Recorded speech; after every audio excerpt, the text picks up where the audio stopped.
السلام علیکم dear friends, آج بات کریں گے ارٹیکیریا کے بارے میں۔ ارٹیکیریا جسے عام زبان میں آپ کہہ سکتے ہیں ایسی الرجی جو کہ کچھ ٹریگرنگ فیکٹر سے جو ہے وہ آپ کی سکن کے اوپر آتی ہے، جس میں ریشز سے بن جاتے ہیں جسے دپڑ کہا جاتا ہے، اور یہ جو ہے ویلز کی فارم میں یا فلیئرز کی فارم میں ریڈش سوولن سکن ہو جاتی ہے، ڈفرینٹ باڈی پارٹس کو انوالو کر لیتی ہے اور جسم کے اوپر سرخ سرخ سے دھبے بننا شروع ہو جاتے ہیں۔ بعض اوقات ایکسٹریم کیسز میں آنکھوں کے نیچے سوجن آ جاتی ہے، آپ کے ہونٹ جو ہے وہ سویل کر جاتے ہیں، تو جو ہے بعض اوقات یہ بڑی جو ہے وہ پرابلمیٹک ہو جاتی ہے۔ اس کا جو ہے وہ ہم دیکھیں گے کہ کازز کیا ہیں۔ کچھ لوگوں میں کچھ ٹریگرنگ فیکٹرز ہوتے ہیں، کچھ ایسی ڈائٹس ہوتی ہیں، کچھ ایسے کھانے پینے کی چیزیں ہوتی ہیں جو کہ سوٹ نہیں کر رہی ہوتی، تو اس سے ہو جاتی ہے، جیسے بڑا گوشت یا بہت زیادہ اسپائسی چیزیں، تیز مرچ مسالہ، یا کھانے پینے کے اندر کچھ ایسی چیزیں اوور ایٹنگ، یا پھر ایسی ہائی کیلوری ڈائٹ جس کے اندر جو ہے وہ فش آ جاتی ہے یا ڈرائی فروٹس آ جاتے ہیں، جو پھر جو ہے وہ ٹریگرنگ جو ہے وہ کاز بنتے ہیں اس کا،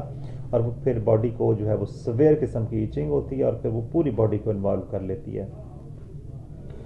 تو اس کے علاوہ کچھ فزیکل فیکٹرز بھی ہوتے ہیں، کوئی انوائرمنٹل ہوتے ہیں، کچھ آپ کا جو ہے وہ ایسے پیٹرن ہوتے ہیں جو کہ آپ کی لائف کے ساتھ ایسوسیٹڈ ہوتے ہیں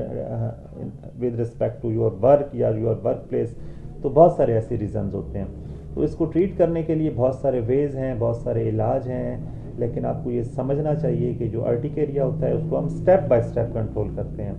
اس کا علاج کبھی بھی ایسا نہیں ہوتا کہ ہم ایک دوائی دے دیں اور آپ کا جو ہے مطلب یہ مسئلہ جڑ سے ختم ہو جائے گا۔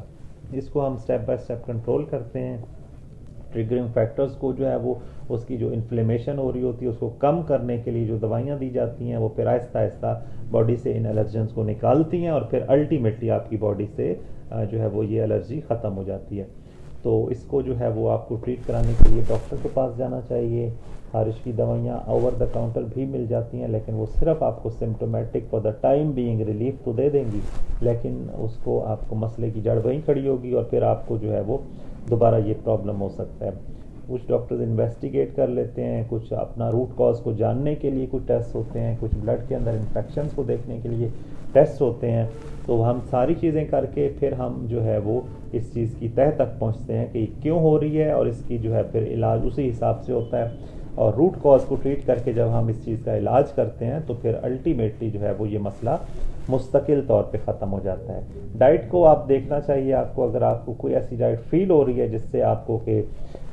یہ چیز بڑھ رہی ہے تو آپ کو خود ہی چھوڑ دینی چاہیے۔ ہم تو جنرلی جو بتا دیتے ہیں، پیشنٹس جو ہے وہ پھر کہتے ہیں کہ نہیں ہمیں تو اس سے بھی ہو رہا ہے، تو پھر آپ کو اپنے ذہن میں اپنی ڈائٹ کو خود رکھنا چاہیے۔ جہاں